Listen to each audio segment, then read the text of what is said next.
Hello, everyone. I am Jennifer Braverman, And I'm Ellen Selm, and welcome to our podcast, Stories from the Earth. where we explore humankind's relationship and connection with the natural world. If you love what you hear today and you have an extra $1, $5, or $10 a month, please consider supporting us on our Patreon page. And we'd also love to hear from you guys. If you have any questions or comments, cool stories to share, or suggestions on podcast topics or books you'd like us to maybe read, please feel free to email us at storiesfromtheearth@gmail.com. If you listen to this on Spotify, you can also now comment on this podcast episode. So comment away. So today we are going to be chatting about the Foxfire Book of Appalachian Women. So let's give a little bit of background info about what Foxfire is, especially for any listeners outside of the Southern Appalachians here. In 1966, a struggling English teacher at Rabun Gap Nakuchi School, hopefully I said that right, in Yeah, you Northeast did. Georgia, asked his students what would make school more interesting, and they decided to create a magazine featuring stories gathered from their families and their neighbors about the pioneer era of Southern Appalachia, as well as traditions that were still thriving in the region. The students called it Foxfire, which is named after the glow-in-the-dark fungus found in the local hills. The spark of an idea turned into a phenomenon of education and living history, exploring how our past contributes to who we are and what we can become, and how the past illuminates our present and inspires imagination. The Foxfire books are a series of copyrighted anthologies of articles originally written for Foxfire magazine, along with additional content not suitable for the magazine format. Though first conceived primarily as a sociological work recounting oral traditions, the book, particularly the early ones, were a commercial success as instructional works.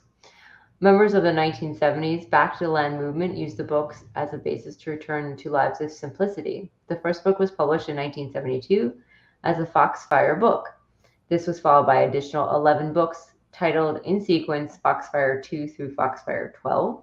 The students have published several additional specialty books under the Foxfire name, some of which have been published by the University of North Carolina Press, published by Random House Anchor. The magazine anthologies have become a continuing project of the Foxfire Fund So I guess this book INC. that we're going to be talking about probably falls under their Yeah, specialty books I category. would I would say so, and like the continuing project. Yeah, because I think it's their most recent publication, at least as far as a book format goes. Launched last year. Yeah, the book has an introduction, so this is from the introduction. This Foxfire book is dedicated to women of Appalachia, for their stories have been long collected in our historical archives and published throughout the books and magazines. Only now are we finally dedicating a volume just to them. I guess the editor, um, I don't know how to pronounce her name, actually. It's Cami. Last name is spelled Ahrens. Anyway, she said, I was looking for women who spoke to the culture of the time through each decade.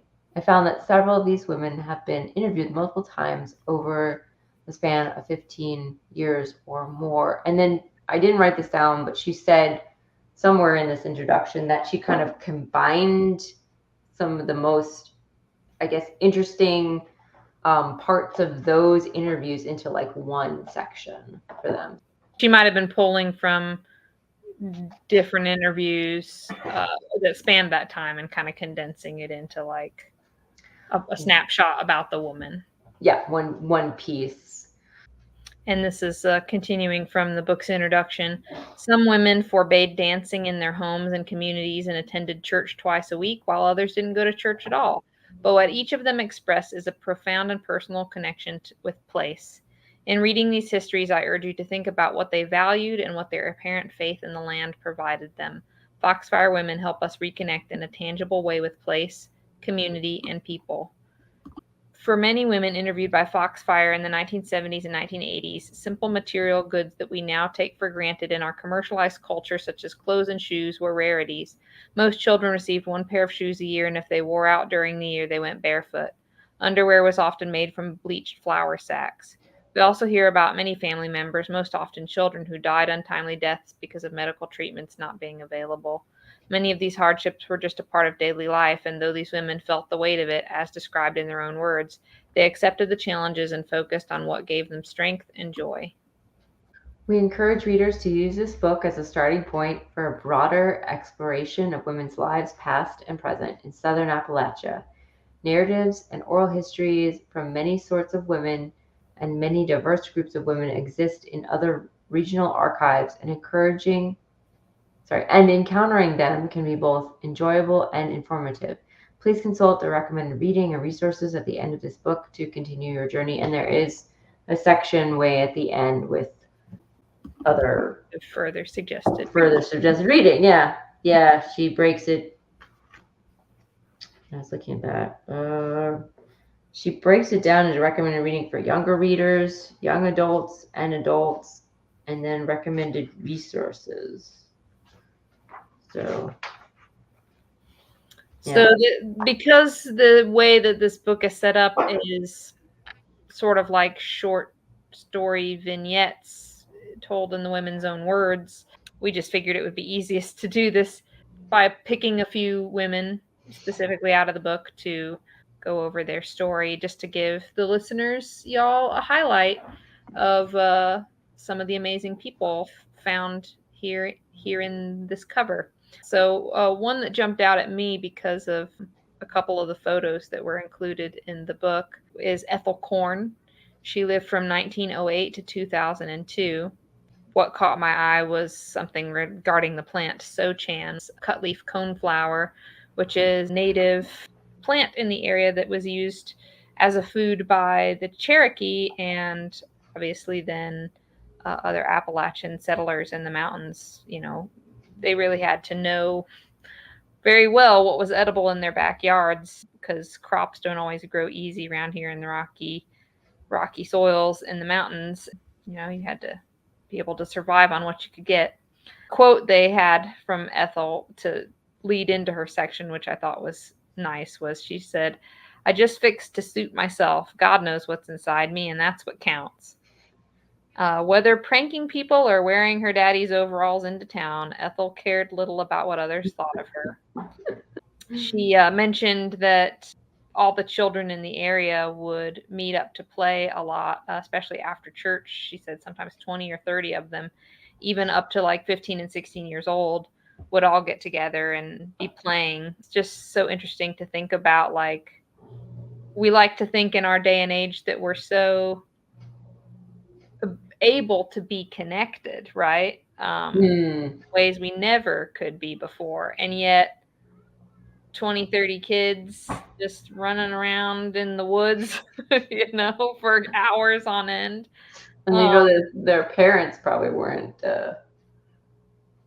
there. Yeah, and probably not worried about them, you know. Yep. Like everybody knows everybody, whatever, go over there, do that thing. She did mention one thing too, which I thought was funny, and personally, I could have seen myself doing this as a kid. I'm actually surprised I didn't. She mentioned that, you know, because rural Appalachian folks were poor, you know, financially in that sense, you know, they couldn't afford, for instance, fertilizer that they would buy to put in their gardens. So they would just use manure from their livestock. And she mentioned how it was a fun thing for the kids to have manure fights, and that they would like tie up burlap sacks onto them like an apron, sort of, so that they could hold all the manure in it and use it to chuck it like you'd be chucking snowballs.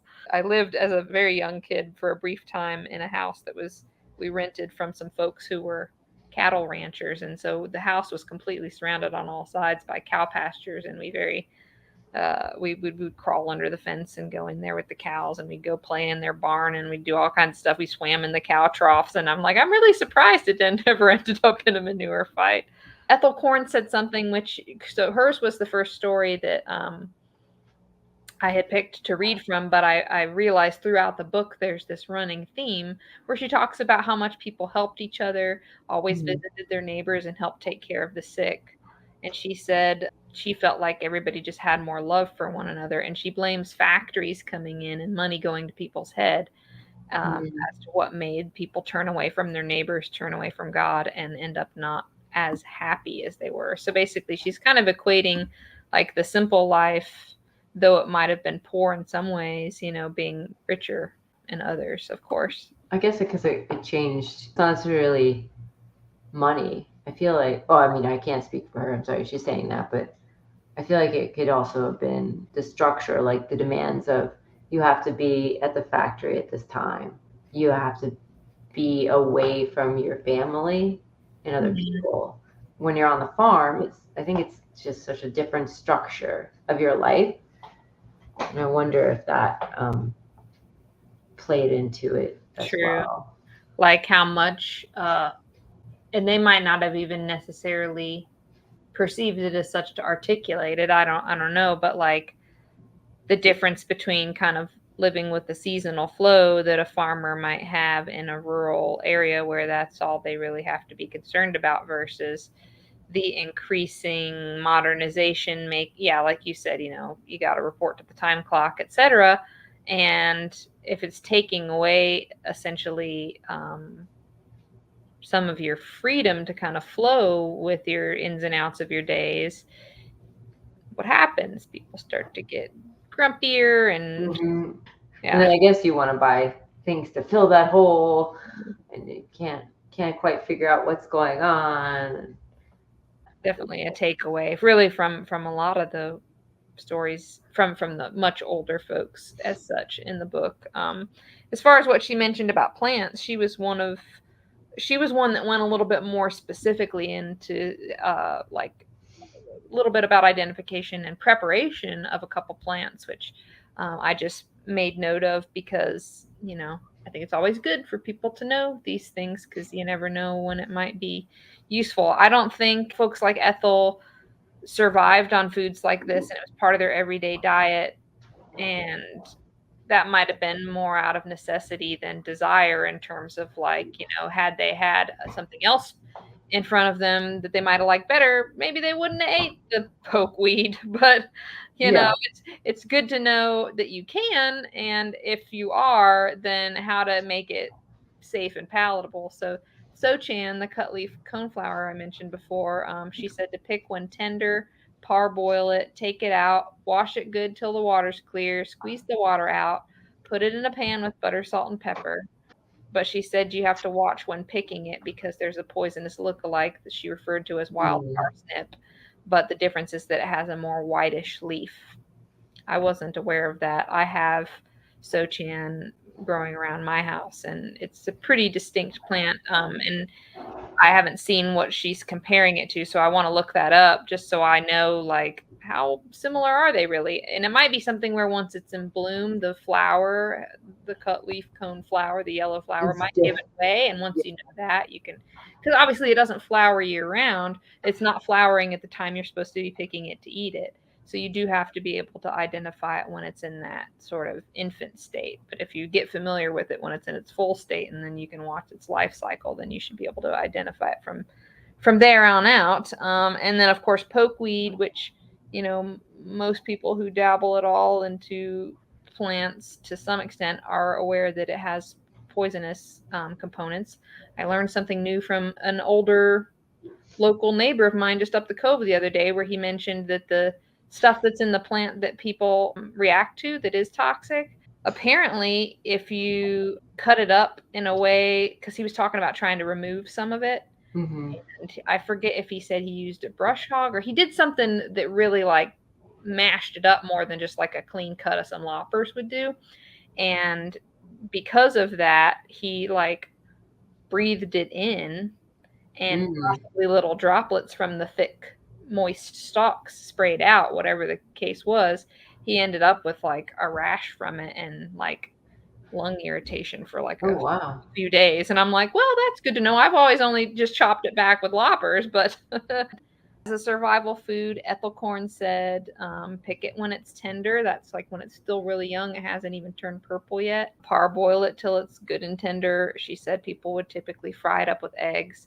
And she said that her local doctor would tell everybody they should eat poke salad every spring because that it was more of a medicine to the people.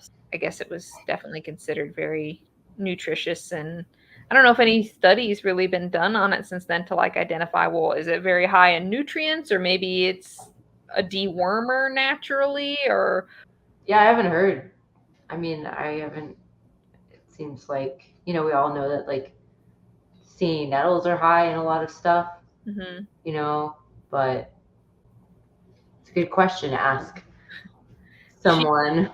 She was also one of the women in the book that stood out a lot about, in terms of her relationship with her religion, and it seemed like she might not have been as like hardcore regular as a churchgoer as some of the other women in the book, but maybe more so than some of the other women in the book. She kind of fell in the middle, but it was one of the main themes that jumped out to me in general was just that there are religious ties in theme for most of these women when it comes to just dealing with the hardships and rough and rugged life that they lived. They were trying to, as the part we read in the intro said, focus on the joy and so forth, because the lifestyle by nature kind of had to make people tough. And I guess when you can like surrender to something that's out there larger than yourself in your mind, then that kind of helps you keep plugging away, especially considering how long lived so many of these women were. I mean, when you look at their lifespan ranges, it's not even a matter of going, oh, wow, they were born in 18, blah, blah, blah. It's like, no. And look when they passed, like these women were coming close to 100 years old. Yeah, they lived a very long time. Considering the times they lived in and the rugged life and all of that, it's just interesting. Maybe it was all that poke salad. Yeah, right.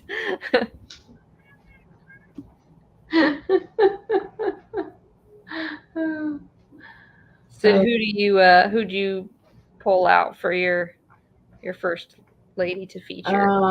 So my first one, and it's Miranda. Did I get that right?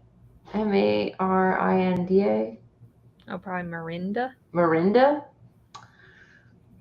Brown. Mirinda Brown, 1898 to 1985. And each section of the book has like a little intro about the women. It gives a little more background history. And so Mirinda lived on Betty's Creek in Rayburn County, Georgia. Weaving has a deep history in the mountains. Until the early 20th century, manufactured cloth was largely inaccessible to the average mountain family. Clothing instead was made from cloth spun and woven from wool of a family sheep or flax crops. Wow. Household weaving was typically carried out by women, but yarn production involved both boys and girls. Children learned to card or comb wool and spin yarn at a young age. So her family, they were farmers and they worked really, really hard. And she looked at that and she's like, I don't want to work that hard. That's too hard for me. So she wanted something different for her life. She ended up working for the church and Sunday school. Didn't expect much out of this weaving thing that she had sort of been dabbling in. Anyway, but she did end up going to the World's Fair in weaving with another Appalachian lady, which is pretty cool. And then she was involved in the Georgia Mountain Arts Craft Cooperative, which I didn't have a chance to look up. Well, I was just thinking about, like, given the history of people needing to weave in the area, and then for a while, North Carolina was pretty known for its textile factories as well. So it was like everything got, it's like, oh, you people already know how to do this. Well, let's industrialize it while we're at it. And it makes me think that maybe that's why there's the town Weaverville, North Nashville. I had never put that together in my mind, but I'm sure it probably is. I thought it was named after a person, but It might be. we have to. But maybe that person was a weaver. That is true. At some point. I should know that because, that's where I grew up near. Let's see. So her mother-in-law, I believe, taught her to weave. And she talked about her mother-in-law's like big frame to weave on. She had a warping frame, and it was like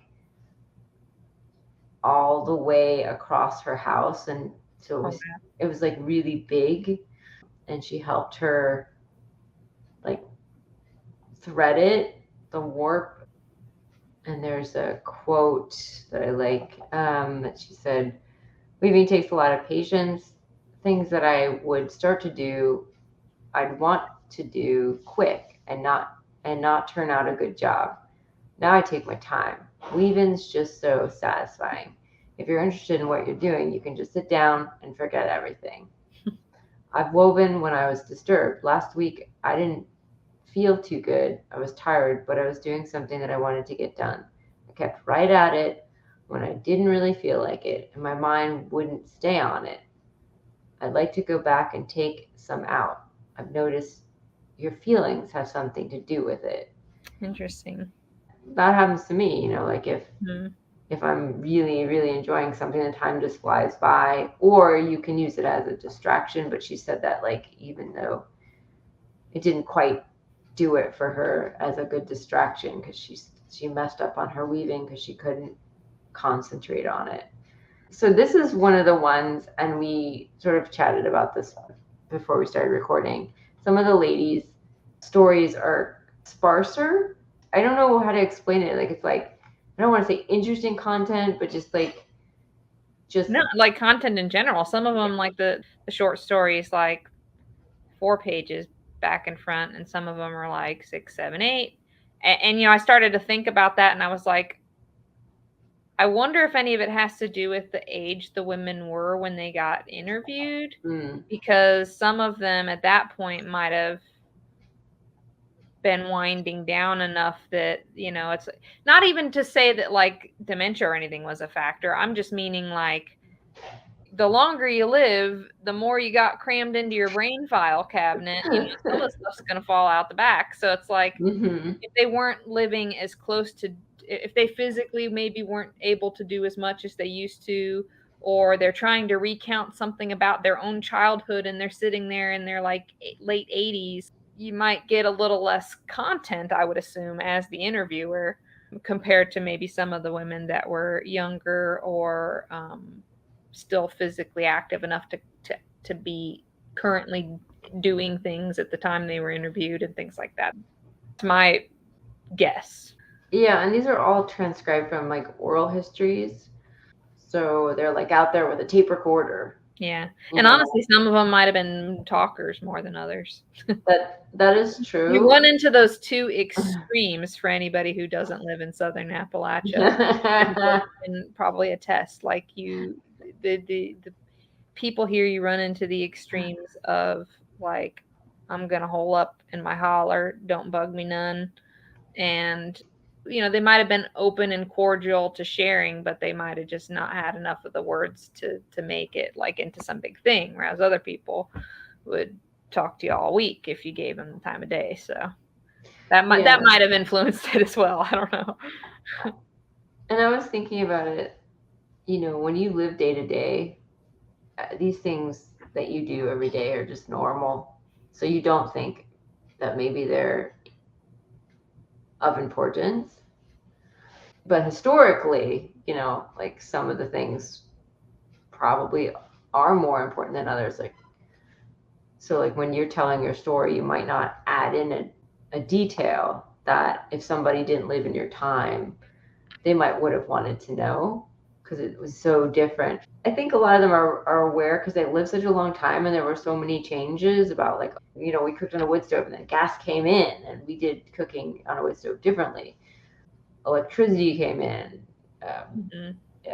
indoor toilets came in, like all these things like came in, they didn't know that they maybe should mention it. Right, because it's like if this is just the norm, it stops standing out. Yeah. You're just used to, yeah. It kind of makes you think about like, what is it in our own daily lives nowadays that we're just kind of like, well, do, that's just how it is, and then we'll be Right. sitting around at 80 years old going, what? Like, oh yeah, that used to be a thing. I mean, people already do that about like rotary phones and whatever else that's changed in such short amounts of time. So I can only imagine what it will be doing in the next several decades. Oh boy, I guess we're gonna. Yeah, yeah, exactly. That's what I think about like all the time. Actually, not just from reading this book, but before that, I think about that a lot. So, You had another good quote from her, I think. weaving has just broadened my vision of living all together. I feel like I have more to talk about. Sometimes I'm afraid I bore people by talking about my craft, but I'm still interested in any kind of craft that other people do. That has broadened my sense of other people's interests. I think she was maybe more of a shyer one, and that weaving gave her, Kind of an outlet. yeah, a little more of a connection. And of course, she was involved in this craft cooperative, which sounds pretty cool. I wonder if she realized or intended how poetic that is to say weaving has broadened my vision of living together. You know? Because like what she says after that makes it sound more like she's just talking about in terms of like doing a craft helped her connect with other people doing crafts and learn more about different things in the world. Like that's a cool point. But like to also think of it in terms of the weaving of people together. Oh, I didn't even put that together. Yeah. The weaving of people. Yeah, that's cool. I did 2 weavers, so we'll talk about the second one later. The next person I pulled out was Dakota Brown. Her section was definitely probably one of the longest in the book, and that's part of what made me think about the whole like age factor when it comes to the length or brevity of the different stories, because she was the youngest person in the book. She was born in 1988. Okay, yeah. Younger than us even. Part of the Eastern Band of Cherokee, and she is overseeing the educational programming at the Museum of the Cherokee Indian. Her work aims to revive women's traditional roles as integral pieces of Cherokee society, because traditionally Cherokee culture is matrilineal, a kinship system based on the mother's ancestry, which is pretty cool. And the removal of the Cherokee to Oklahoma functionally ended a lot of their matrilineal practices. It's cool that her and other people within her generation and so forth are starting to try to emphasize some of those roots again. Because the Cherokee are matrilineal, and Dakota's father, not her mother, is the one who is Cherokee, Dakota had to get formally adopted into a Cherokee clan, essentially. Her 2 sisters have Cherokee names, but she was named Dakota because there was a family friend who was very close with them who was of the Dakota Nation. So they just kind of did it in honor of that person. Mm-hmm. She said, though her mom is white from Georgia, Dakota says she doesn't really identify with it. She embraced anything Cherokee, and she raised Dakota and her siblings very traditionally. She was originally a finance major, but she says she always loved history. Says that history affects the way I live my life every single day. If we don't know what happened to get us to where we are, then how can we fully analyze our life and how we should live? She switched to studying history in school because most books written about Cherokee aren't even written by Cherokee from their own perspective. She says historians that study Native peoples look at things from a very different point of view, and most of those who study Cherokee have only focused primarily on the removal period and not the broader swath of their very long, complex history. So that's all what started to drive her in the direction of like wanting to focus on it and educate people and so forth. Also have like questions about or interest about that, because we just don't, I'm like, I just don't know anything except some of that removal period stuff. You're not taught anything in school. It goes both ways. For as much as the indigenous people were, and particularly she talks about her grandparents and great grandparents generation being the ones that really suffered the bulk of the boarding school issues, where they would be shipped off to basically, you know, like have the Indian, you know, more or less beaten out of them, but like taught out of them, probably more or less beaten out of them. They were made to forget it. Mm-hmm. And she kind of talks about how the Bureau of Indian Affairs is, to this day, I guess, still part of the Department of War in the United States government, because the indigenous people were at war with the USA for many years during the BIA's inception. And so essentially boarding schools were a tactic of war. I could see that. And so for as much as like they're being stripped away and brainwashed away from their own culture, conversely, on the other side, white people aren't getting taught about it. Or what little they would be like, you know, in Western movies from Hollywood. You know, it's just like, it's a sideshow. It's not legitimate or real or anything to be learned from or admired in that sense. And so to your point, you know, it's like there's a gap in the history and understanding even from the other side. And if we work at closing that gap, which she clearly helps do by working in something like publicly accessible like the museum and so forth, I think it's probably going to help for what it can smooth things over more for the future. I feel like I've been to the museum. It was a while ago, but I feel like even stuff like a museum just doesn't do like enough. I don't know. I mean, who knows? Maybe she'll write a book one day, since she mentioned that there was a lack of indigenous authors. That's probably changing, I think, definitely. Social media and stuff, I think she talks about that in her section of the book, that it's done more to get more Native voices heard and out there and understood, because historically the media and everything just doesn't really pay any attention. She did mention that, you know, her grandparents and great grandparents were of the boarding school like generation to be sent off, but rather than be segregated into an Indian boarding school in the 60s, her father and his immediate family were, because of where they were located in rural Western North Carolina, integrated into a white school. And, you know, talking about like, oh, you got brown skin, you're segregated. So we're talking about segregation too. And the only school they could go to was this white school. And she said it was very traumatic for the young indigenous kids, because they had previously been so used to being around their own family all the time, all ages and everybody together, not separated out in different classrooms. So she said that, you know, you just walk up and down the hall, or well, she's retelling from her dad's perspective, but you'd walk up and down the halls and just hear all the Cherokee kids crying because they didn't understand where they were, why they were there, why they had to be separated from their brothers and sisters, and et cetera, et cetera. But she said that in their case, and in some of these rural schools, like, I guess there's only so much they could do. So a lot of them didn't necessarily force the idea that you're not allowed to speak your language.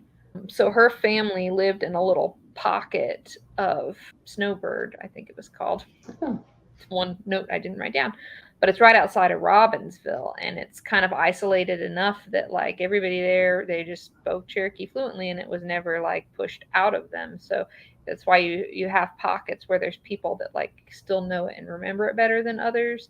And she said if she could have anything in her life, she would wish that she could speak Cherokee fluently. She says the language is dying out. The elders that are the only fluent speakers left are under threat from things such as COVID.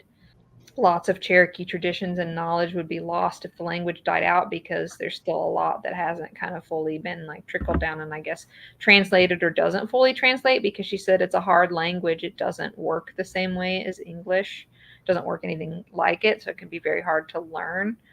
They were one of, if I'm remembering correctly, she didn't talk about it in her section, but I'm just remembering from my own interests and studies that they're like one of, if not the only Native North American tribe to have a full like alphabet essentially and written language.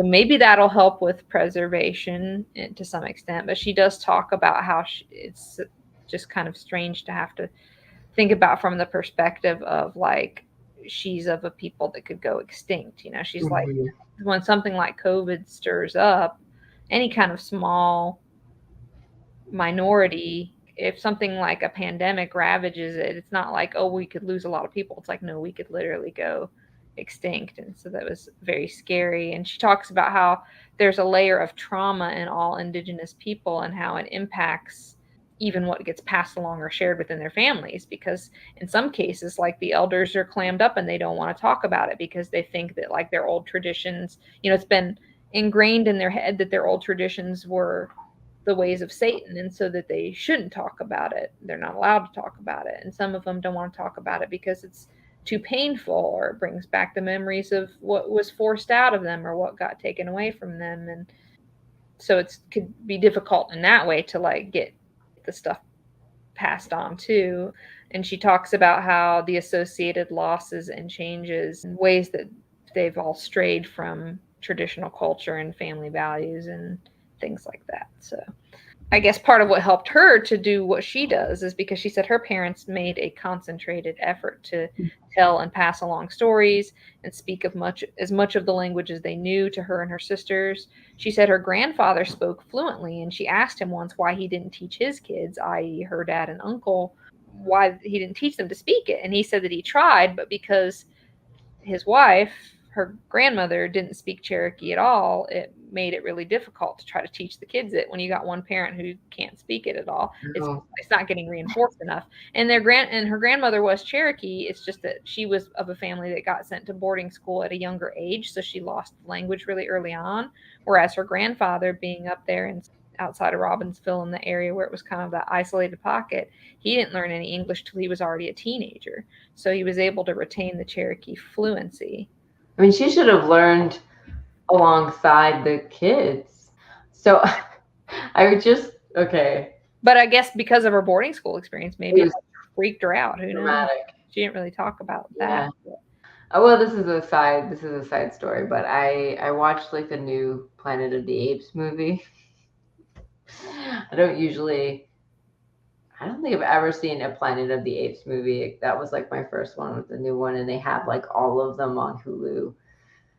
And but I went back and I started the first one with Charlton Heston, which I have there's a lot of issues with that movie, but I then decided to listen to the book, the original text.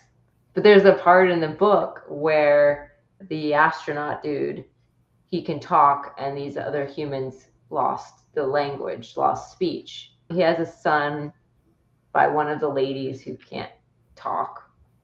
And as his son is learning to speak, the lady, I guess his wife, they're not married, but his partner, though, that she's learning along, so that because they're sort of at the same, like, she's able to mimic him and what, you know, he's doing and how he's learning. And anyway, that's where that thought came from. Given a lot of especially the historian, obviously giving a lot of history in her section of the book, saying how when Great Smoky Mountains National Park opened, tourism became the economy of Cherokee, North Carolina. Prior to that, Dakota says the community was very poor, but they were wealthy in more traditional ways, such as being self-sufficient and having plenty of food and clothing. She said they went basically to being very poor, but with lots of options. So it's like, so they were poor, but they had enough to eat and they had clothes, and they, you know, so they were rich in those ways. But because of the shift to everything kind of modernizing and focusing on economy and all of that, they ended up more literally poor. So even though there was all these options in front of them, it's like they couldn't afford a lot of it. Right. The appropriation stereotypes of other indigenous cultures that were encouraged to be done to, like, placate tourists, like, you know, Cherokee have never worn the traditional feathers, but they would do that and dance around just to entertain tourists if it would, you know, bring in money. And she said the Chamber of Commerce tried to do a program where they would get folks to not do what she said was referred to as chiefing, which was dressing up in the headdresses and dancing on street corners for the tourists, but instead to wear traditional Cherokee clothes and speak about Cherokee history to the tourists. But it wasn't as much of a hit. So, like, it's like people were like, why am I going to do that? It's not getting the same draw, you know. She feels that things are finally changing because a lot of people just aren't interested any longer in the gimmicks about the headdresses and stuff, or at least that's her hope. That's like kind of what she's seeing, is there might be a little bit of a shift, but she doesn't think that the average Cherokee thinks a lot about how using those kind of stereotypes can negatively impact their own community. She said she and her sisters all moved back there to Cherokee as adults. So she like was growing up between Georgia in the area where her mom was from, and then they had a family home up here in the mountains. And so, you know, her sisters all grew up, they went away to college, etc., but they all moved back. And she said a lot of kids that go off to school, you know, from there will go off to a university or something for like a year and then come back. And she said everybody in the community kind of judges them for it. But she says, I don't, because I feel like I know what it is. As Cherokee people, it's ingrained in us to be connected to this land. We've been here in this space for literally thousands of years. I know colonization did a number on our traditions, but it wasn't that long ago, really, that we were all living in communally. And that just doesn't leave. That idea of being a community is a thing that has never left this place. So I thought that was a really cool sentiment for her to like be expressing, you know. I wanted to say that I was reading, and I haven't finished it. It's the history. What is it? Is it the Indigenous Peoples' History of the United States? That's what it is. That's what it is. I got recommended the book because I was interested in, you know, the history that I've talked to you about. Like I mentioned, I just didn't know enough, and I wanted to learn more. But that book is very focused on battles and war between the Indians and the United States. But they did mention that Cherokee was a very large nation in this area, and they had a very big like city here, like an actual like. I believe that's right. It could be wrong, but I believe that's what I remember. It was like, I don't know what like city was in compared to like the cities that we have now, but it's a very large community. And I think that might be why they had like written language and some more advanced, you know, language development than some of the other tribes, because it was a big cultural center. I'm just guessing, but yeah, it would stand to reason if you're remembering the right one. But I mean, that's the only one that I mean, that's where I feel like I read that from. Yeah, but I don't know if that book ever, you know, includes more about some of the non-wartime. yeah, just like the ins and outs of the different daily lives of different indigenous cultures, maybe pre-colonization. Yeah, but it's mostly a lot of battles. Like you think of like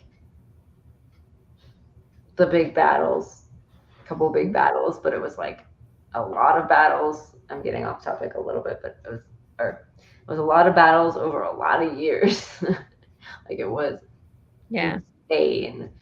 And it just speaks to the strength of their culture and their history and I really hope that the culture does not die out, and the language does not die out. And that there's resurgences for them the way that she's trying to help create and promote, you know. Definitely. And then they don't. She's kind of fighting against the stereotypes, the backlog of what damage has been caused because of colonization, and then consequently even her own people who, you know, because of traumas, you know, may or may not want to dig this stuff up or have anything to do with it ever again or whatever. So yeah, it's a big undertaking, and it's really awesome that she's doing what she's doing. I'm glad they featured her in the book, because I think like maybe a lot of people would pick the book up and just assume that, oh, this is all going to be granny wisdom, which nothing wrong with that. Right. But, and even Dakota's learning from that granny wisdom, essentially. It's kind of like having her in the book is showing the sort of passing the torch of this is what's still going on with women in Appalachia and people native to the land, like native to the land. Well, right. This is still ongoing. It's nice that there was a failure to just like wipe this whole indigenous population just off the map under the rug. Like the plan didn't fully get. Did not. They tried. Yeah. Well, who is your next featured lady? So her name is Flora Cantrell Youngblood, 1906 to 2017. From the intro, it said that Foxfire students described Flora Youngblood as a robust. Is that right? Huh? 1906 to 2017. Let me check it out. Could be wrong. Oh, sorry. I am wrong. It's 1999. That's like, goodness gracious, she was well over 100 years old. Oops. That was, I was very late at night. Still long-lived, but not long-lived. That was the person under her who was much younger in 1946 to 2017. Okay. So, yeah. Oops. I'm glad you got that. So she's a robust and energetic woman, typical of what we think of as a mountain woman, one who carries about her an air of gentle pride for having grown up in the severity of harsh mountain winters with a lack of what we consider modern conveniences. She was 7 out of 9 children. She was raised in White County, Georgia. So this section actually really talked a lot about her dad. I guess mainly because like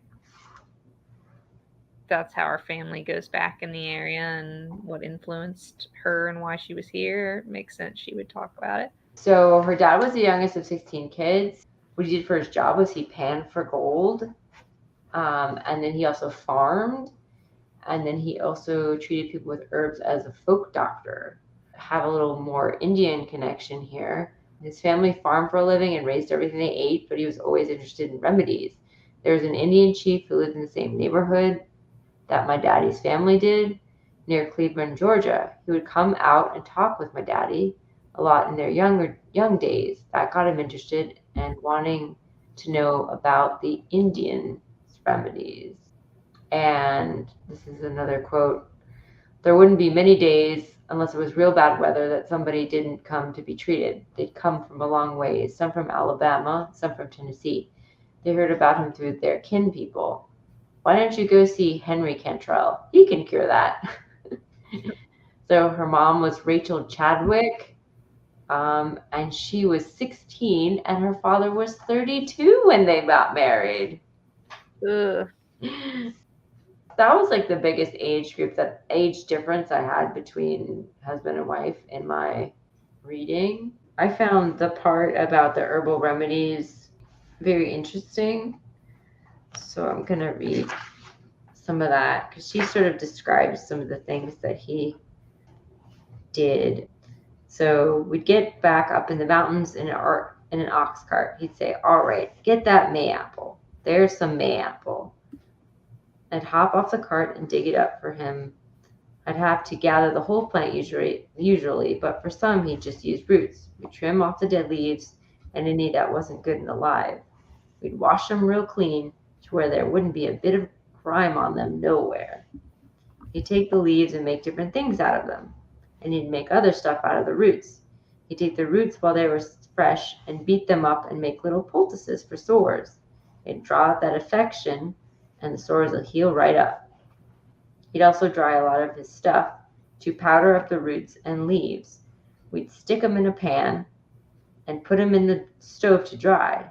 Then we'd put them in a cloth and beat them with a hammer, just like you'd beat up pickling spices to put up pickles.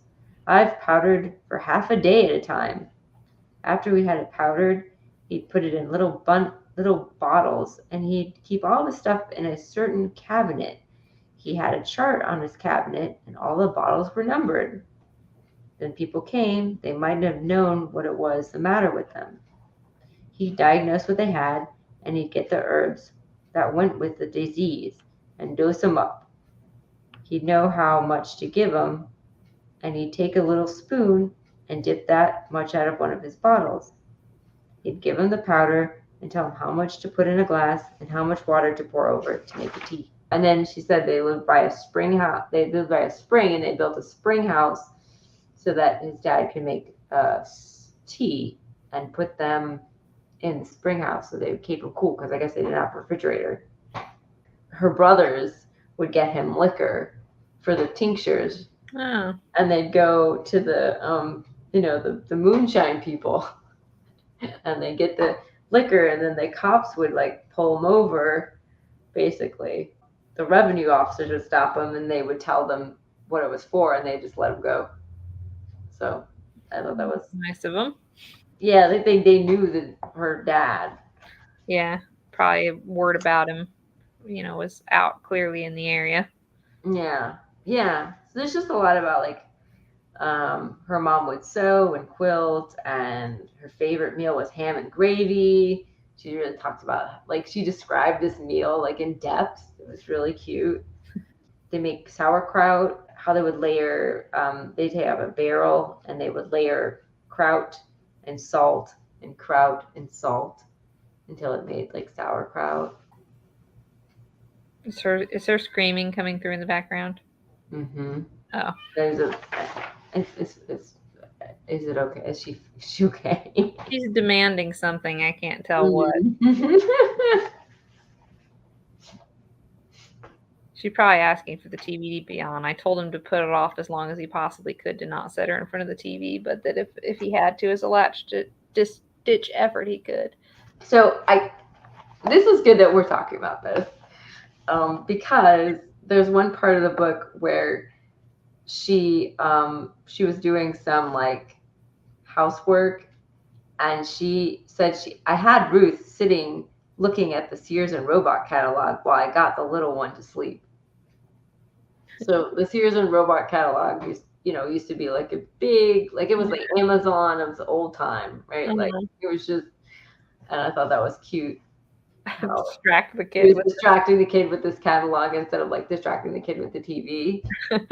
She had 8 girls and 4 boys. Crazy. Did they all survive? Because it feels like it's a regular theme in the book for people to be like, there were 12 or 16 children, but only 2 of them lived, or something like that. It doesn't say. She does name them all. Ruby, Ruth, Rosalie, and then boys, Grady, Hoyt, Herman, and then Mimi, Jean, Johnny, May, Grace, Mildred, and Rose. All of them were born at home except for one. The last one's in the hospital. That's a running theme through the book too, of there just wasn't medical care and hospitals around, so most people were born at home and just helped by family and neighbors and all that. And it was cool that she did include a lot about her parents. Yeah. They weren't there, they probably weren't living anymore to speak for themselves, so she felt like she was still passing on the old folks' knowledge by sharing that, Oh yeah. And it's interesting to think about, because like, there's people who be like, and maybe I think it's probably less common nowadays, but like, it used to be a thing where it'd be like, my child will follow in my footsteps, Well, clearly she didn't necessarily become the herbal folk doctor for her neighborhood. Like she didn't learn it that intimately from her father, but she still revered it enough what he did that she felt it was worth sharing. But it's also kind of like, oh man, Right. Exactly. Did she ever feel that feeling of, oh man, why didn't I learn all that in more detail when he was still around? Like, well, it's like my grandparents. They never passed down. My grandparents spoke broken Yiddish. They never passed that down to my parents. So then I couldn't even learn part of a language. another language, which would be cool because also like Yiddish has a lot of words that are similar to in German. So, and then, but, you know, and it's also one of the languages that is not usually spoken. So I definitely understand that sentiment. If also, like, she could have passed it down to her kids. She had a million kids. And then they could have passed it down, and then that knowledge would have been like preserved. But it's like her dad just had the friendship with that chief and Yeah. learned directly from that source, and he took it, clearly was an interest of his that he took very seriously, and you can't force an interest, so it's like if his own kids, maybe he tried, Maybe he just did. I mean, she was definitely exposed to it. Like she went picking herbs with him. Plus, obviously, they're getting into a time period then where as medical stuff did become more available, the backwoods healer would have been starting to get branded as the snake oil salesman, whether that was, a legitimate label for any, certainly there were swindlers, but there's probably plenty of people that got lumped under that label that were just doing honest work to help people around them when there was no other option, Yeah, they weren't allowed to do it anymore. There's this disease that people used to have that I have never heard of. What would she call it? Pellagra, Pellagra. Oh yeah. They turn red from elbows down and knees down. Their skin would peel off. It looked like a bad case of sunburn. But she doesn't say what he used. No, yeah, he did. Barbell plant. He'd fixed this tea out of the stalks of barbell plant. But see, that is a common name and not a Latin name, so we don't know exactly what it is. Right. It's like you probably have 50 different Appalachian names for one plant or something. And some whiskey. And then he'd prescribe a good teaspoon before each meal, 3 teaspoons a day. He'd put a little whiskey in to preserve it.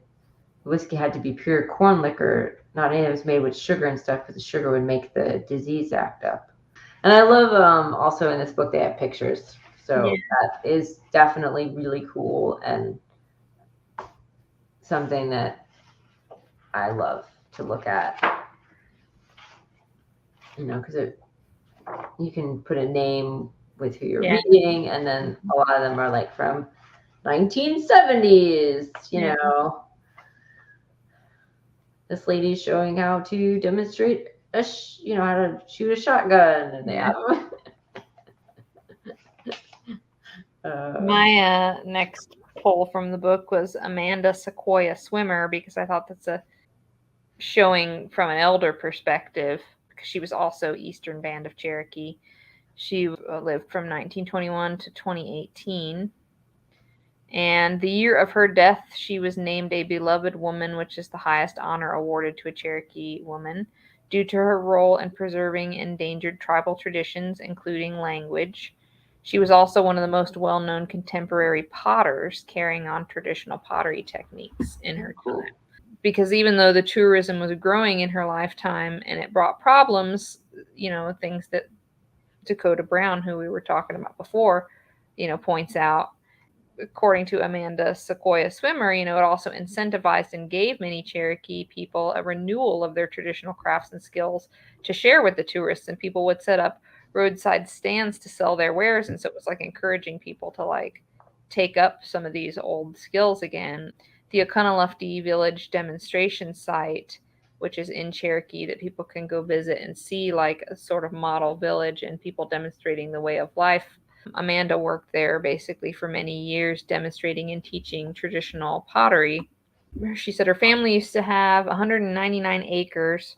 Her mom gave some of it to her once she was married. Half the land became part of Great Smoky Mountains National Park. She didn't have any electricity till she was 5 or 6. They had lamps that were made from just putting lamp oil in random glass jars and bottles and sticking a rag into it and lighting it. They cooked over fireplaces, not even wood cook stoves. So it was like getting fancy when they finally got wood cook stoves. Her dad was a farmer and mostly grew corn, sorghum, cane, and tobacco, but they also like grew pretty much everything they ate. She said, we didn't buy no canned pinto beans. They made syrup from sorghum, and that's how they would like have something to sweeten things with. She said, we didn't have nothing to worry about if you got hungry. Nowadays, them kids would starve to death if they didn't have nothing to eat. And that was just in reference to the fact that like they were good at growing stuff and putting it up. And so they didn't ever feel like they had a want for food. And comparatively, like as the generations went on, and not only were some of the skills of growing and preserving lost, but just like the time and ability to do it and so on and so forth, it's just the kids would starve because they just don't know, you know. Yeah. She was one of 12 kids, and she and her sister, at the time of them writing down her story, they were the only two left, but she did say a couple of them died young. She also echoed Ethel Korn from earlier that she just felt things were happier and safer back then. She said there was never any reason to lock your door. Nobody was bothering you on the road. She said nowadays there's too much, just too much weary and too many things going on. Oh, yes. I need that on a sticker. Yeah. Too much weird. Nowadays they just things going on. Yeah. I agree with that. Yeah. Let's see. She said it took 3 hours going partially down an old railroad track and then switching over to a wagon road in order to even get into the town of Cherokee from where she lived.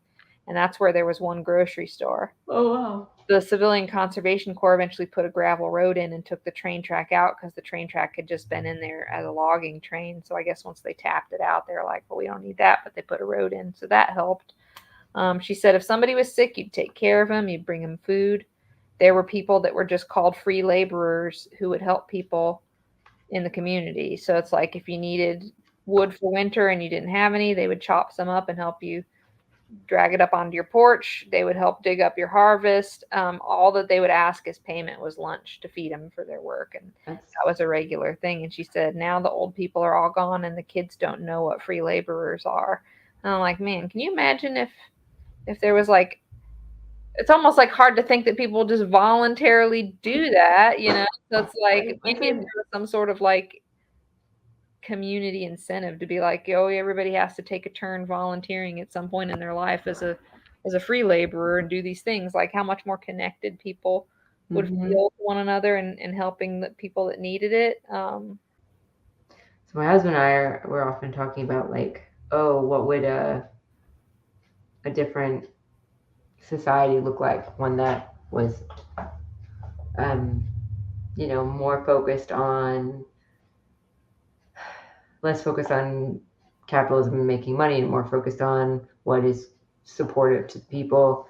And we're like, oh, and there's always this question about what are those jobs that people don't want to do, like trash collecting and stuff. So this is another idea along the same lines as like, well, we'd have like when you're young, you have a rotation. Yeah, everybody has to do some civil service and you do some, so maybe this would be something similar, although like it's different jobs, like, oh, I need help cleaning up my gutters, or things like that. And I was thinking like if they did that, where did they live? Like they must have had like their other needs taken care of if they were just paid with lunch. So that's another question that I was like, oh, what I want more information on that, but that's really cool, and I've never heard of that. Yeah, I feel like there's a lot of that in this book though, because it's just these snippets from these ladies where it's like, oh, but I wish that we knew more. I wish you could say more, and it's too late. It is, because most of these ladies are no longer living. Yeah. I mean, I guess it's good we have these little snippets. Other facts about her: she only went to school till 4th grade, but she said because it was hard to walk all the way to school, it took 1 to 2 hours to walk down the railroad tracks in all manner of weather. So It wasn't really clear, but I got the gist that it wasn't so much that the school only went up to 4th grade. It was more like by 4th grade, it was like, I'm not doing this anymore. That's kind of the impression I got from it. And then she went on to have 9 kids, but she lost 2. One was born premature at 8 months old, and the doctor said 8-month babies don't usually make it. So it's just like, wow, that's crazy to think about, because like nowadays, if you're anywhere where there is modern medical help and intervention, that's still a concerning thing to be born a month early, but it's usually not the end of the world. And then another one died at 4, but she doesn't say why. All the kids were given indigenous names along with their English names, she said, so that whenever they got around old people, they'd know how to call them. And she laments that her grandchildren had hard names to learn and say because they weren't traditional native names. Oh, the grandchildren didn't get native names. Yeah, so like her children had native names to go along with their English, name. But one story that was like, whoa, that's something that you don't hear every day, particularly was she said that she used to have a horse. I don't know if this was when she was a kid or when she was already married, but they had this particular horse that really hated fires. And if they had like a campfire going or anything, the horse would like go over and stamp it out and kick it everywhere to try to put the fire out. And so she said one time some of her relatives came up and they were like running up and saying, Mama's house is on fire. And it was her mom's house, her mom's cat. And she said that when they went to try to figure out what's going on, well, she said her mama was up in Big Cove. So that made me think like, okay, nobody was home. It seemed like nobody was home. So that's good because they didn't mention like any real loss or anything like that. But she said when they were going to try to figure out what was going on, they came across that horse that had gotten loose. And she suspects that nobody was home. They had left a fire dying down in the fireplace, like coals and embers.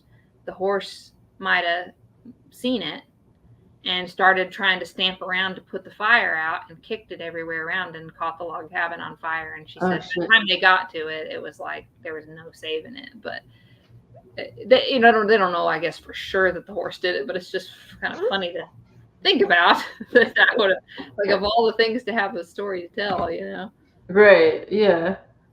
Yeah, the horse just walked into the house, kicked the coals everywhere, and burned it down. Poor horse, I was just trying to put it out. It's smart of the horse that it knows that it could even do that. That's pretty crazy. So continuing about Amanda Sequoya, swimmer, and her pottery. She started it when she was 17, and she said she used to go up to the Oconaluftee village and she would watch women doing the traditional pottery. And she tried her hand at making some, and she liked doing it. And she says she sat down there at the pottery bench and then stayed there for 35 years. And her dad and grandfather spoke no English. She learned English when she was 9 years old, once she got around some white kids that she would play with. Oh, wow. She said her oldest sister was from the time when they weren't allowed to speak any Cherokee at all.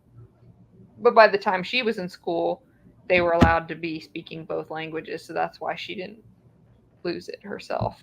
So interesting, just a little juxtaposition snapshot from her and Dakota since she was of a much older, I guess she would be technically of like Dakota's grandparents' generation. Right, yeah. Just different times. Some of the same kind of struggles, though, with the tourism and all that coming into the region. Definitely. So I've got, I think her name is Lindall, Lyndall.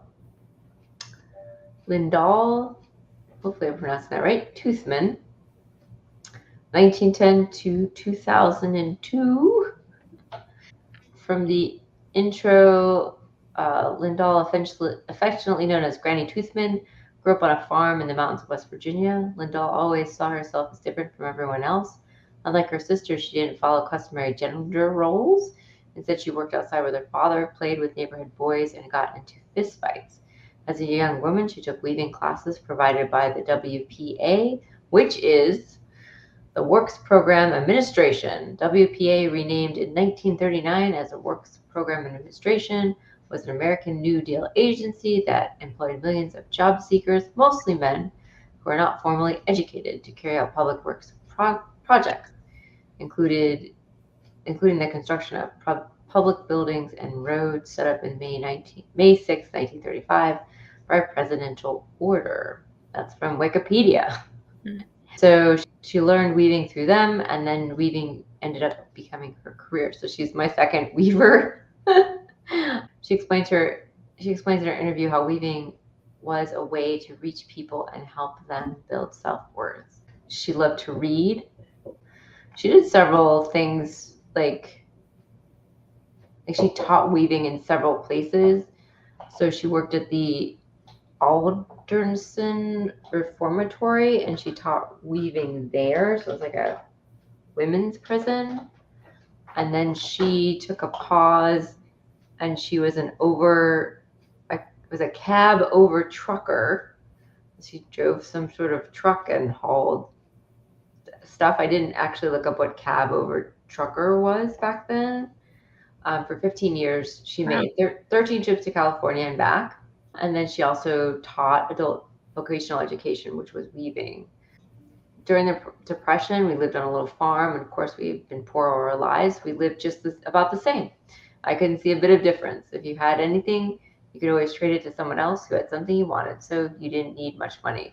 I thought that was neat because, it's like, oh, well, the Depression didn't affect us any. Like, you don't know what you don't know. Yeah.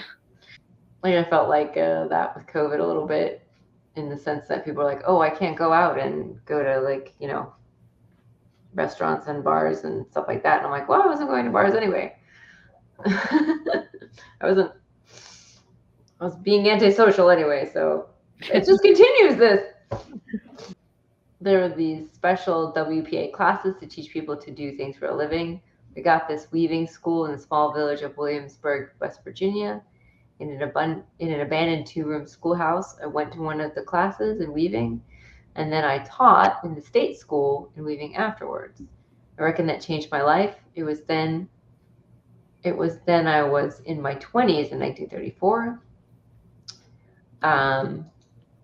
So she knew how to weave, but she didn't know how to spin. Like she was using already formed yarns. yarn. Yeah. But she wanted to learn at some point. So she said, I didn't know how to spin, but I knew a mountain woman that did do spinning. So I went to her and she taught me. But you didn't really teach anyone to spin. They've got to learn by trial and error. You've got to get it in your hands until your fingers do it without your thinking. You kind of get in a rhythm.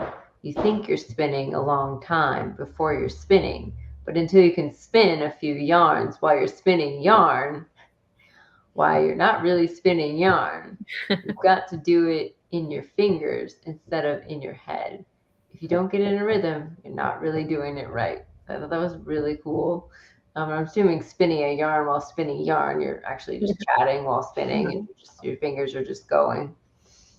The original fidget toy. Yes. Oh my gosh, I need one of those. The other two women I read, they didn't really talk about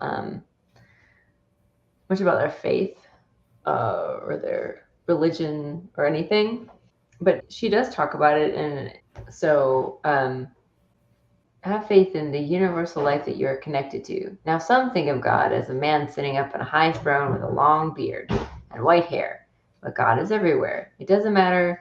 It doesn't make any difference what you call him. You can call him, right? Allah, right? Jehovah, or anything you want to call him, but he is still everywhere. I always think of it as electricity. You can't see it, but you know it's there, and you can always plug into this universal mind and have faith that it will take care of you. You can take an iron, and you can't heat it unless you plug it in. You've got to be in connection, and if you're in connection, there's nothing in the world that you can't do, that your mind can't conceive and dream. I thought that was really an interesting take on religion. Yeah, especially some time and place. Yeah. Yeah, so I felt like she was taking a little bit of maybe some of these ideas that were maybe coming in new and sort of, I don't know, maybe she just had these ideas and was able to I like the electricity. You gotta plug it in to the circuit, to the system. you're not connected, you can't use it. But it feels very like not forward thinking, but like like a very inclusive, very wide, broad definition of the idea of God Faith, yeah. and faith. Yeah. So I thought that was really interesting, and I'd love to know, like, hey, how long have you had this idea? Like, Mm-hmm. you've Like always had these. what helped kind of mold that perspective. Mm-hmm. And then I think what's made me do the many things I've done in my life, I didn't play so much like the other kids did. I lived in an imaginary world. I know some kids hated to go to bed, but I was different. I'd be real anxious to get into bed at night, and it made me mad if I went to sleep too soon, because before I slept, I so enjoyed imagining all the things I would do. I'd see pictures or read a story about being out west, and I'd imagine being out there, and then I tried to make them come true. They say that young people dream and old people have visions, so I don't guess I'm old yet because I still have dreams. Not night dreams, but daydreams. I still dream about places that I want to go and things I want to do. So, that's cool. She's one of the ones that I felt like had a more fleshed out story about, who she was, what she did, and well, we can just sit down to what makes this book unique or distinctive, which I think it's just an anthology of women. That's being an anthology of women, featuring people in Appalachia, because like historically women are marginalized. Historically, this region is kind of marginalized. Like a lot of the rest of the country just looks down on people as backwoods hillbillies and doesn't give them the time of day. And it's like these people had rich, intricate lives. They knew all kinds of things. They made do with very little, but like could do amazing things, like stuff that people might now take for granted or not know how to do. It's why it's important to preserve these sort of oral traditions and stuff. So the fact that, what's unique and distinctive about the book is that it is an undertaking doing that. And that's really Foxfire in general. They even have their whole museum dedicated to it and so forth, down in that's like upstate Georgia. So it's nice that something like that exists because it is unique and distinctive, to help preserve all of that. Which I, hopefully we'll get to go at some point to the museum, and that's in Clayton, Georgia, just like an hour and a half away. Are there any topics in the book you'd like to explore further? Definitely, like we talked about how it'd be nice if a lot of them were fleshed out, like more details on the herbalism, just more about like their everyday sort of maybe routine, what they did, how did they do everything, how did they wash their clothes, how did they cook, how do you cook in a wood stove. And I remember Byron Ballard was talking in one of our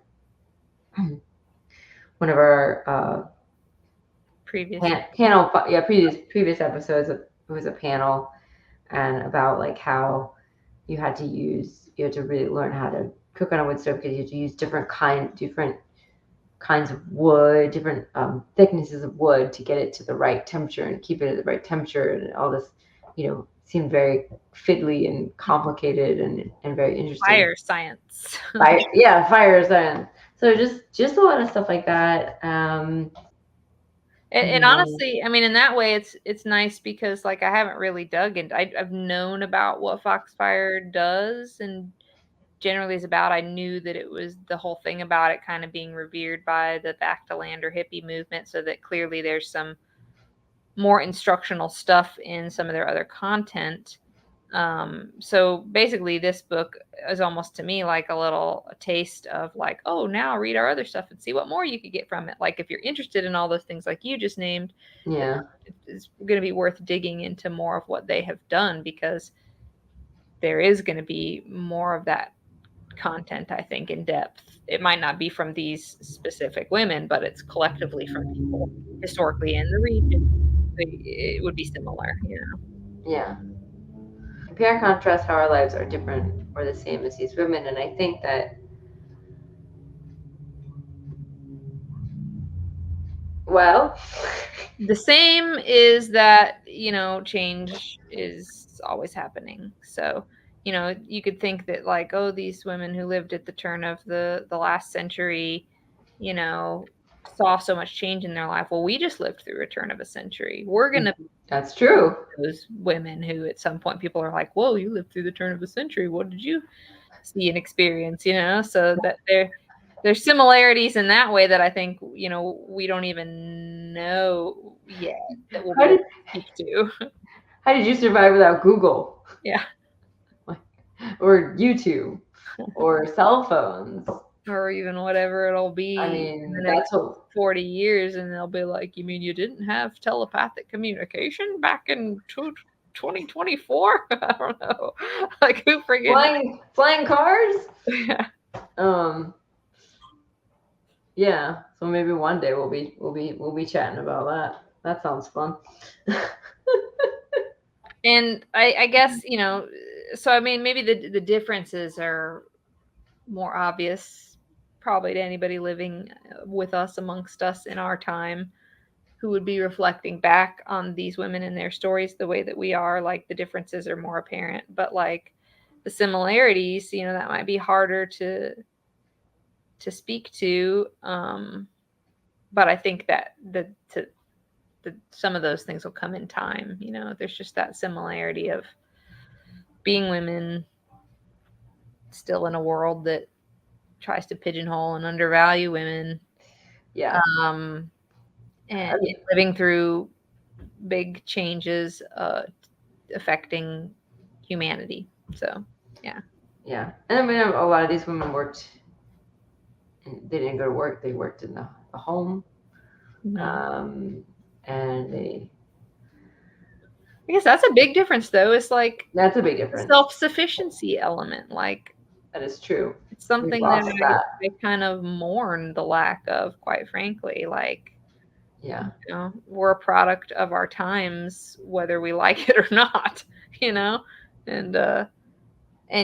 certainly we can learn. You can use things like Foxfire to learn, and a lot of things you're going to have to try to put into practice, because if you don't physically do it, you're never really going to have the muscle memory. It's not going to really stick. Like, all the book learning in the world only gets you so far, but like, at least when it comes to these kinds of self-sufficiency doing skills, they're about doing things, but it's like, nowadays it's like a luxury to get a chance to do the things, unless you just happen to like make a point to go like live off grid somewhere. And like, if you force yourself and drop yourself into the situation, then you don't have a choice, right? But like, if you're trying to live in this weird liminal land of like, yeah, well, I'm trying to keep this roof over my head with a mortgage, but boy golly, wouldn't it be important to learn how to start and cook with an open fire if you had to? Like, like, I guess I'll schedule that for next Thursday if I can find some old person to teach me. Like, it's just like, it's such a weird space to be in. If you're going to be the kind of person that cares about that, like. And I am, but it's like, it's really funny because they would laugh at us. I think these ladies would laugh at us. It was like, oh, you want to learn how to do that? Yeah, I mean, I don't know. They might laugh, but like, bless your heart, honey. Just like a question about like, I mean, some of them might be like, well, isn't your stove more convenient that you have? Yeah. I may not quite understand. Yeah.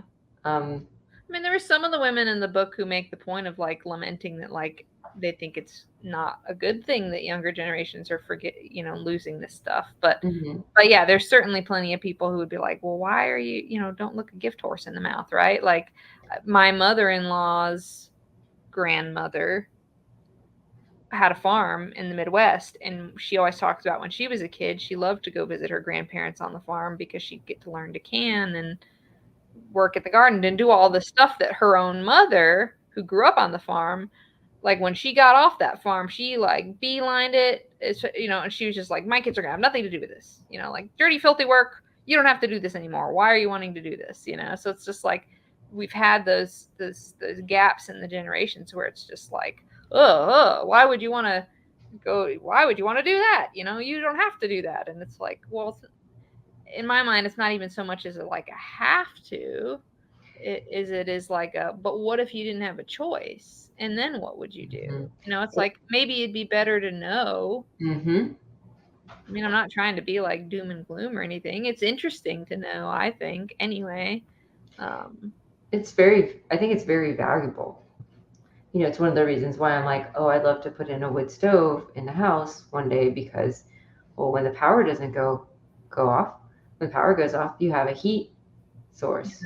You have a really good heat source, or you can supplement your heat. And we're also thinking about solar panels, which, okay, that might be even more expensive, but it works the same way. Just trying to think of those little ways that there's still some sort of like bigger sense of independence in the day-to-day act of living, I guess. And I think with things like with COVID, in the supply chain, and you go to the grocery store and there's nothing there. There was like, I was working the day that everybody went to the store. Yeah. So like we were there in Target after everybody had stampeded through looking for toilet paper and finding, I think we can use some paper towels and some napkins. Like, it's just stuff like that. Like, our system is so fragile, and I think we really feel that. And I think that's why, like, I definitely value learning some of these skills, so that, like, if something happened, you could sort of muddle through. Mm-hmm. It's good to have a little bit more self-sufficiency than we have. Modern conveniences are great, but they also don't, unfortunately, don't, the way society is, it doesn't give you more time with like your family or anything else. And it those things really should.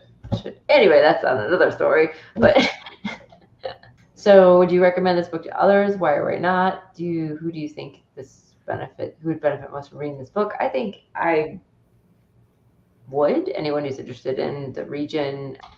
Anybody who's ever thought down or talked down about the region.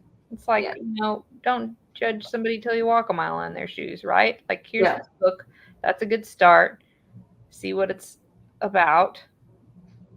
The real lives of real people doing real things, possibly more real than you may have ever done in your own life, kind of thing. It's like, why not check it out? But then, in terms of what are the book's maybe greatest strengths and weaknesses, like, strength is definitely going back to like that it is something unique and distinctive for what it is. But the weakness is what we've also already lamented, is just like, oh, we wish there was more. If some of these women's stories had been able to flesh out more, if some of them had shared or remembered more details to share, or it's like you're getting a little taste with these little snapshots, and then you wish, well, heck, maybe that person was interesting enough. I would have loved to read a whole biography about them, but like, this is what you're going to get, I mean, the book could have been like 5 times as big. Yeah. I want like a 300, 400 page tome here. Like, yeah, definitely. It would have been cool to hear, a whole story of someone's life. But I mean, she does, in the intro, talks about that it's just sort of like an overview, a gateway to hopefully, learning more about these subjects if you wanted to. So, but that's for the subjects, not necessarily if you were interested in the specific women and wanted to hear more from their own perspective. It's like that, which some of it, because of the way they compiled this book, there might be more from the same women in other Foxfire archives and stuff, or other places they got interviewed. So that, that's something to be looked into. But it says it actually in the back of the book. What, like referencing the other materials? Yeah, it does. Ethel Korn, first entry in Foxfire began with storytelling. Foxfire number 4, Foxfire number 3, Cool. 1970. She shared snake lore in Foxfire number 5. So some of these people kept a more ongoing relationship with. Yeah, so they have it. They have all the ladies and where Nice. they are found in the other books. Clearly, I didn't do my homework getting all the way to the back of the book. That's okay. No worries. I just noticed that today. So I was like, oh, that's great, because I had that question. So we're going to end this with a little bit of the afterword from this book. And it's titled Belonging to the Land. Despite all the differences among the women in this book, and despite the breadth of time between them, they share a special relationship with the land on which they live. Their lives were made from the immediate material of the landscape, their houses, their food even, and the very stories that they told that helped bring their communities together were shaped by resources from the mountains. All the Foxfire women born in the Appalachia or elsewhere express such a powerful connection with place that it forms the foundation of their shared identity. And then, to be an Appalachian, you don't have to trace your ancestry back hundreds of years in this region. Being Appalachian doesn't equate to being white, poor, stubborn, such stereotypes perpetuated to this day in various forms of contemporary culture do a grave disservice to the multitude of voices and experiences that make up the stories of these mountains and the people who live in them. I believe that to discover the identity of Appalachia, we have to look inside ourselves to our own core. So I really thought those were two great quotes from the Afterword, because we're both transplants, right? To Appalachia. Well, I mean, I was born here, but my parents weren't, so yeah, Okay. more or less. Uh, but well, I wasn't, but we moved here when I was 9, so I've been here a very long time. So not recent transplants. I am, but so I like that, Right. that Yeah. you can be a part of it even if you weren't necessarily like directly, here for a very long time. So that's just a bit of this book. We had the ambition of trying to talk about at least 6 women each, and it's just like, okay. Well, to go against a little about my complaint about like there not being enough from each of these women, it's like there might not be a lot from each of the women, but there's a lot from a lot of women. I mean, like it was hard to narrow it down, and as it is, we only ended up with what we did here, and taking up as much time as we have. So you could see that there's definitely a lot to be gleaned from the book, even in the style and manner in which it is compiled. Exactly. There's a lot in there, but we just wish it was broader in some ways. But now we can dig into more Foxfire and take a field trip one day down to the museum, and Yes. the spark has been ignited of the Foxfire.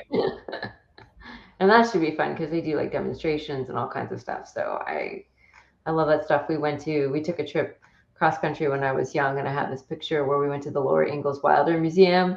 Oh, nice. And I love those books so much because of this stuff. Like she talk about like going and getting maple syrup from the trees and that whole process. And I'm just like, oh, I'm so fascinated. And I've got like this bonnet that I bought, and I'm with my dad and my brother. It's really, really cute. So I love this stuff. I've always been interested in it. Thank you for joining us. Please check out this book if you are interested, if we've piqued your interest. You can mostly find it on Amazon. You can get it through their website as well. I'll put the links in the description. If you haven't already, please follow us. We are on Instagram and we are on Facebook. We have a Facebook group and a page. We are on TikTok and YouTube. And you can also listen to us on Apple Podcasts or Spotify. You can support this show by donating to our Patreon for $1, $5, or $10 a month. Patreon is where we would have that special video of us going to Foxfire. You can email us at storiesfromtheearth@gmail.com. You can leave a comment on this podcast through Spotify. And yeah, we will see you guys hopefully next month. I think this year has been a bit spotty, so a bit of a challenging year, but Find this book and get outside get outside. and read it. Outside, yes, yes. It's still hot. It's still summer right now as we're recording it. Put on your flour sack breeches and you'll be cool enough.